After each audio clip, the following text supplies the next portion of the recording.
Бүгүнкү күндө күлкүм келет. Кыргызга эч кандай коронавирус келгенине мен лично ишенбейм. Биринен бирине жуккан жок азыр. Коронавирус болсо биринен бирине жугат эле да. Аалам бар да, урматтуу журтум. Аалам бар.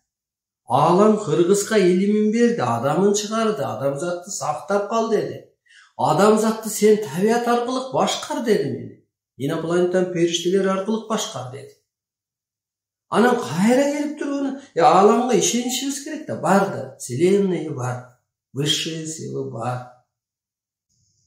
Анан эмнеге көлдөн оору чыкпайт? Вирус бийликтегилердин заказ менен болуп аткандай, күлкүлүү. Эмнеге көлдөн чыкпайт? Көлдөн чыксачы, эртең карантин болуп, комтөр иштебеш керек да. Комтөр иштебей калса, мамлекетке зыян келет да. Карасаңыз мына, бүгүнкү күндөгү акыбалды айтайын. Кыргыз жергесинде энергия түшкөн. Инопланетан периште, адам ата, темир ата көрүнүп. Кыргыз жери өзү энергиялуу жер, мазар. Мазар таза өзү. Мазары жакын тайбайт дейт. Бул Кыргыз өзү ааламдан келген өкүл.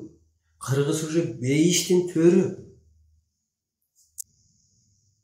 Экинчиден, бул инопланетан энергияга медицинанын эч кандай күчү жетпейт.